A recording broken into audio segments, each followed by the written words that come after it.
येन चराचरं तत्पदं दर्शितं येन तस्मै श्रीगुरवे नमः। अज्ञानतिमिरान्धस्य ज्ञानाञ्जनं शलाकाय चक्षुरुन्मीलितं येन तस्मै श्रीगुरवे नमः।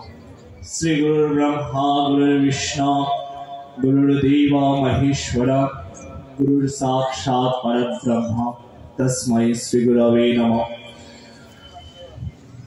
तप्त कांचन गौरांगी राधे वृंदावनेश्वरी वृषभानुसुते देवी त्वं नमामि हरिप्रिया।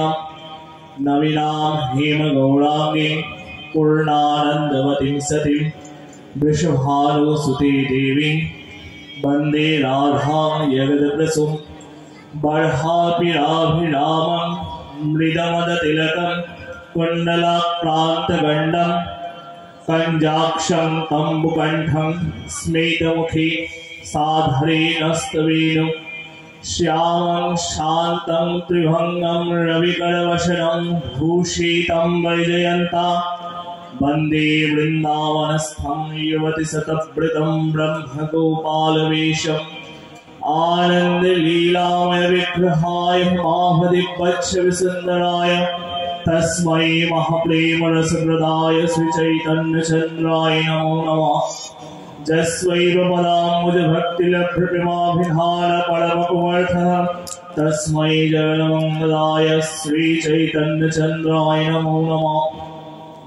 नित्यानन्दमहं वन्दे कर्णीलं वेदकुण्डलं चैतन्याग्रजरूपेण पवित्रीकृतभूतलम्। ओम सर्वमंगलमांगल्ये शिवे सर्वार्थसाधिके स्मरण्ये त्र्यंबके गौरी श्रीमंगलामुखी नमस्तुते। जय श्री कृष्ण चैतन्य प्रभु नित्यानंद श्री अद्वैत गदाधर श्रीवासादि गौर भक्तवृंद। हरे कृष्णा कृष्णा कृष्णा हरे हरे हरे राम राम राम हरे हरे। हरे कृष्णा कृष्णा कृष्णा हरे हरे हरे राम राम राम हरे हरे। हरे कृष्णा कृष्णा कृष्णा हरे हरे हरे राम राम हरे हरे। भजनिताय गौराधे श्याम जप हरे कृष्णा हरे राम। भजनिताय गौराधे श्याम जप हरे कृष्णा हरे राम। भजनिताय गौराधे श्याम जप हरे कृष्णा हरे राम। निताय गौरशीतनाथ प्रेमानंदे हरि हरि बोल। जय जय श्री राधे जय जय श्री राधे जय जय श्री राधे श्याम।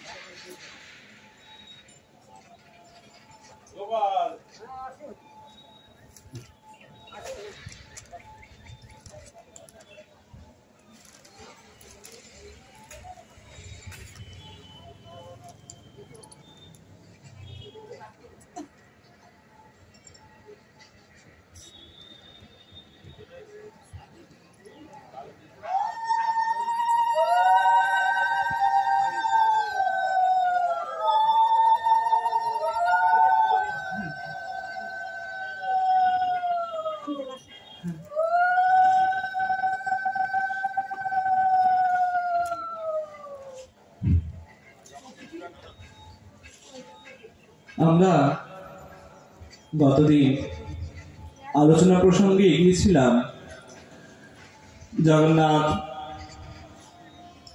জগন্নাথ স্বরূপের রহস্য। গোবিন্দ কেন জগন্নাথ রূপ ধারণ করলেন, কিভাবে মহাপ্রসাদ আমাদের কাছে এলো, মহাপ্রসাদের মহিমা কি, এই বিষয়ে আমরা পূর্বদিন আলোচনা করেছি।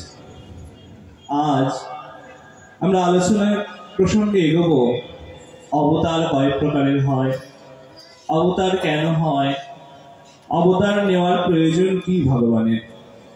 ভগবান যদি অবতার না নেন তাহলে কি হয়, অবতার নিয়েই বা কি হয়, এই বিষয়ে আজকে আলোচনা করব।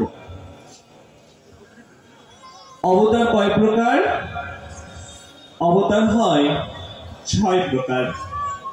কি কি? অংশাংশ অবতার, অংশ অবতার, আবেশ অবতার, কলা অবতার, পূর্ণ অবতার এবং পরিপূর্ণ অবতার। মারিচ আদি, সনকাদি 4 জন, এনারা হচ্ছেন অংশাংশ অবতার। ব্রহ্মা আদি, ভোলানাথ, আরো যত দেবতারা আছেন তারা হচ্ছে অংশ অবতার। কপিল ভগবান, কুর্ম ভগবান, মৎস্য ভগবান, এনারা হচ্ছে কলা অবতার। ব্যাসদেব, পরশুরাম, এনারা হচ্ছে আবেশ অবতার। নৃসিংহদেব, রাম অবতার এবং বলরাম অবতার, এনারা হচ্ছে পূর্ণ অবতার। এবং একমাত্র দেবকী নন্দন, যশোদানন্দন আমার শ্রী গোবিন্দ, ইনি একমাত্র পরিপূর্ণ অবতার। অংশাংশ অবতার অর্থাৎ গোবিন্দের সামান্য কিছু গুণ নিয়ে যে অবতার প্রকাশ পান, তিনি হচ্ছেন অংশাংশ অবতার। গোবিন্দের অনেক গুণ, 16 কলা, 64টা গুণ।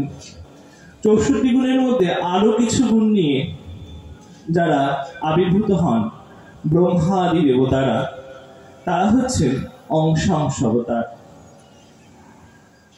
বিভিন্ন রকম গুণ, কলা, বিশেষ কোনো গুণ, সেই রকম বিশেষ কোনো গুণ নিয়ে যে সমস্ত অবতাররা এসছেন তারা হচ্ছেন কলা অবতার।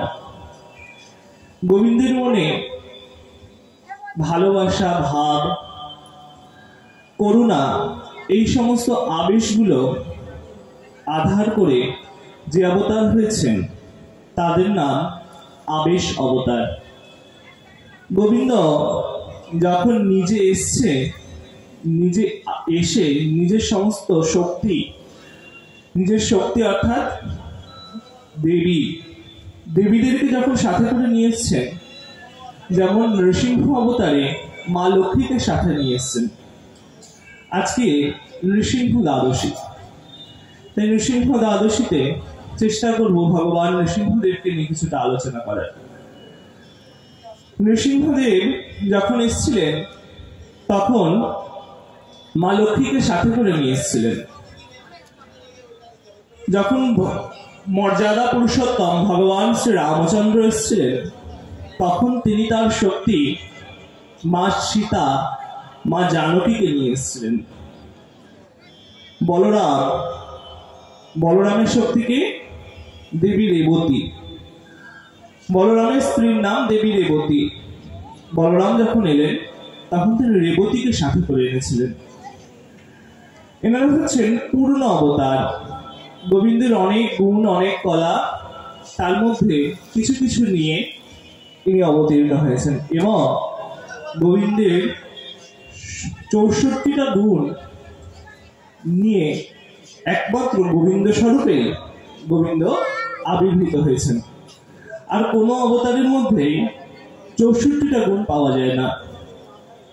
আর গোবিন্দের শক্তিকে বৃষভানুনন্দিনী শ্রীমতী রাধারানী। একটা কথা আছে যে পুরুষ জীবনে খুব সফল হয় তার পেছনে একজন স্ত্রীর অবশ্যই অবদান থাকে। পুরুষের সফলতার পেছনে যেমন সে স্ত্রী তার মাও হতে পারেন, তার সহধর্মিণীও হতে পারেন, তার দিদি হতে পারেন, তার বোন হতে পারেন, ঠিক তেমনি গোবিন্দ পরম পুরুষ। গোবিন্দ ছাড়াতে জগতে আর কোনো পুরুষ হয় না। আমাদের শরীরটা পুরুষের হতে পারে, আমাদের শরীরটা স্ত্রীর হতে পারে, কিন্তু আমরা কেউ পুরুষ নই, আমরা কেউ স্ত্রী নই, আমরা সবাই আত্মা। এই শরীরটা 20 বছর আগে ছিল, 80 বছর পরে থাকবে না। শরীরটা একটা সময় এসছে আর একটা সময় চলে যাবে। যখন এসছে আসার আগে এর কোনো অস্তিত্ব ছিল না, যখন চলে যাবে, চলে যাওয়ার পর এর কোনো অস্তিত্ব থাকবে না।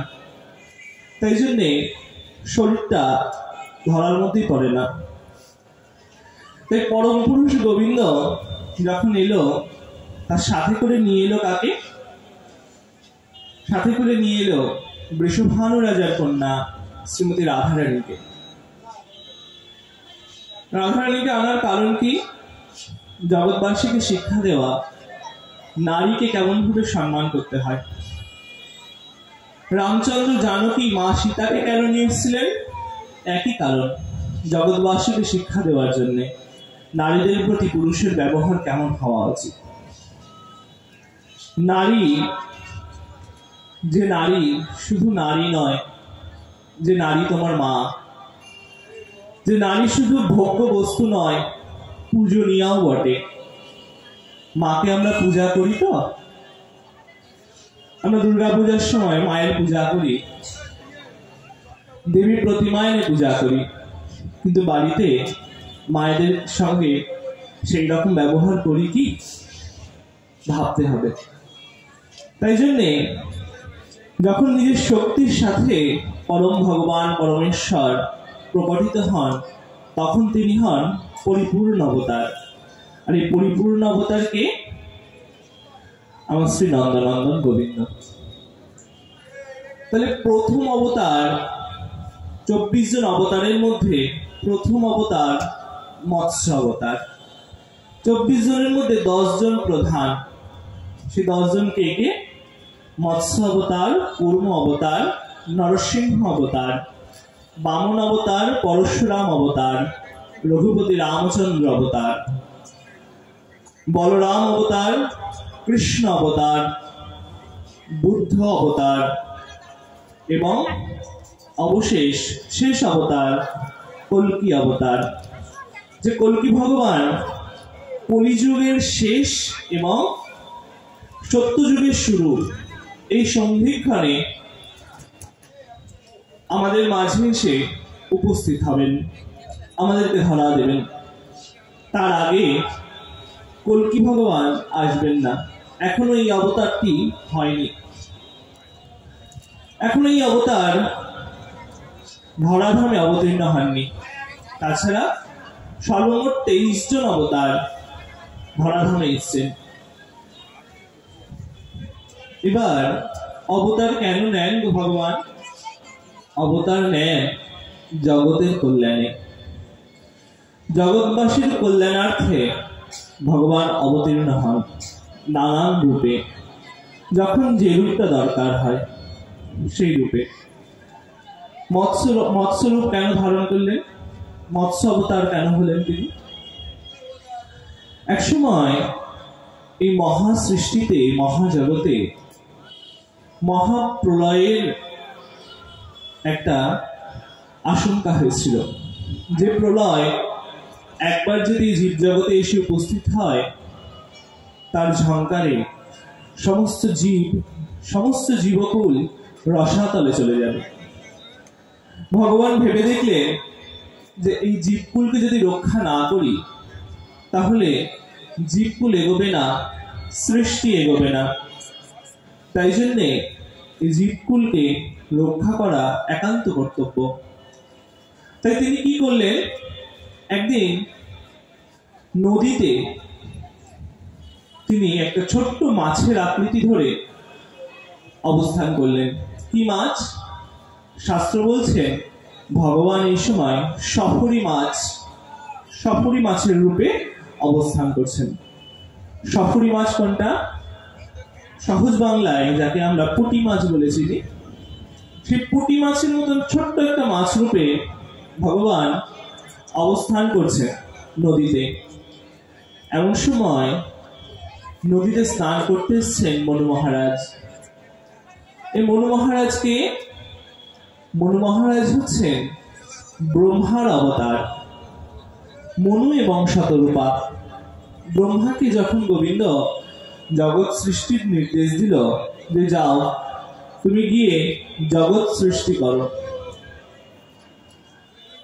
তখন ব্রহ্মা কি করলেন, 4 জন ঋষিকে নিজের হৃদয় থেকে উৎপন্ন করলেন, নিজের মানস থেকে উৎপন্ন করলেন। সেই 4 জন সনকাদি 4 ঋষি, 4 ভাই। শাস্ত্র বলছেন এই 4 জন হচ্ছেন 24 অবতারের মধ্যে প্রথম। এই 4 জন অবতার গ্রহণ করলেন। অবতার গ্রহণ করার পর ব্রহ্মদেব আদেশ করছেন যে যাও, তোমরা গিয়ে সৃষ্টিকে এগিয়ে নিয়ে চলো। সৃষ্টিকে আগে এগিয়ে নিয়ে যাওয়ার দায়িত্ব তোমাদের উপরে ন্যস্ত করলাম। কিন্তু এই 4 ভাই সৃষ্টিকে এগিয়ে নিয়ে যেতে অস্বীকার করলেন।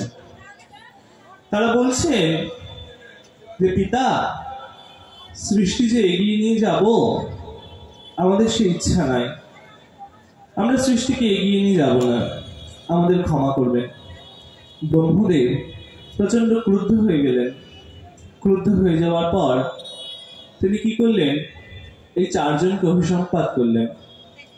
কি অভিশাপ? তোমরা কোনোদিন বড় হবে না, তোমরা চির বালক থাকবে। তখন সেই 4 জন সনকাদি 4 ঋষি হাসতে হাসতে বলছেন যে পিতা, অভিশাপ দিলেন না আশীর্বাদ করলেন? আপনি অভিশাপ দিলেন না আশীর্বাদ করলেন? ব্রহ্মদেব প্রশ্ন করছেন কেন? এই কথা জিজ্ঞাসা করার কারণ, তখন সেই 4 জন বলছেন পিতা, যদি বড়ই না হই, যদি যুবকই না হই, তাহলে তো ভোগ বাসনা আমাদের মনে জাগবে না। ভোগ বাসনা না জাগলে অধোগতি প্রাপ্তিও হবে না। চিরকালই যদি শিশু থাকি, তাহলে তো চিরকালই ভজন করতে পারবো। আপনি তো আমাদেরকে অভিশাপ রূপে আশীর্বাদই দিলেন, আপনাকে প্রণাম। প্রণাম জানিয়ে সনকাদি 4 ঋষি চলে গেলেন। এরপর আরো অনেককে ব্রহ্মদেব সৃষ্টি এগিয়ে নিয়ে যাওয়ার দায়িত্ব দিয়েছিলেন, কিন্তু কেউই রাজি হননি। অবশেষে আর কোনো উপায় না দেখে এদিকে সৃষ্টির সময়ও একটু অতিবাহিত হচ্ছে, এই দেখে ব্রহ্মদেব কি করলেন, নিজের শরীরকে 2 ভাগ করে ফেললেন।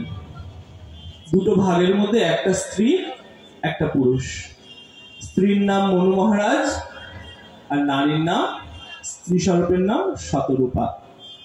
এই মনুর থেকে আমরা মানব, আমাদের সৃষ্টি। মনুর থেকে মনুর বংশ উদ্ভূত, তাই আমাদের নাম মানব। এই মানব জাতির সৃষ্টিকর্তা। তো ভগবান মনু একদিন কি করছেন, নদীতে গিয়েছেন, সূর্যদেবকে অর্ঘ্য দান করছেন। সূর্যদেবকে অর্ঘ্য দান করতে করতে তিনি হাতে করে জল তুলছেন, গন্ডুসি করে করে যখন জল নিবেদন করছে, তিনি দেখলেন তার হাতে একটা ছোট্ট মাছ, যে বললাম সফরি, সেই সফরি মাছের মতন একটা মাছ তার হাতে উঠে এসছে। সেই মাছটি বলছেন যে মহারাজ, আপনি আমাকে জলে ফেলে দেবেন না, আমি তো খুব ছোট মহারাজ। আমাকে যদি আপনি জলে ফেলে দেন, তাহলে আমার থেকে বড় যে মাছগুলো আছে আমায় খেয়ে নেবে তারা। মনু মহারাজ চমকে উঠলেন। তিনি দেখছেন যে এত ছোট একটা মাছ সে মানুষের ভাষায় কথা বলছে, আবার সে প্রার্থনা জানাচ্ছে যাতে তাকে আমি জলে ফেলে না দিই। মনু মহারাজের মনে করুণা হলো, তিনি সেই মাছটিকে তার কমণ্ডলের মধ্যে রেখে দিলেন। কমণ্ডলের মধ্যে রেখে দিয়ে তিনি সেই মাছটিকে নিয়ে নিজের প্রাসাদে ফিরে এলেন। প্রাসাদে ফিরে এসে দেখতে না দেখতে সে মাছটি কমণ্ডলুর আকারে বড় হয়ে গেল। সে মাছটি কমণ্ডলুর ভেতর থেকে তখন বলছে যে মহারাজ, এখানে আমি ছোট, আমার জায়গা কম হয়ে যাচ্ছে, আপনি কৃপা করুন, এর থেকে একটা বড় জায়গা আমাকে দিন। মনু মহারাজ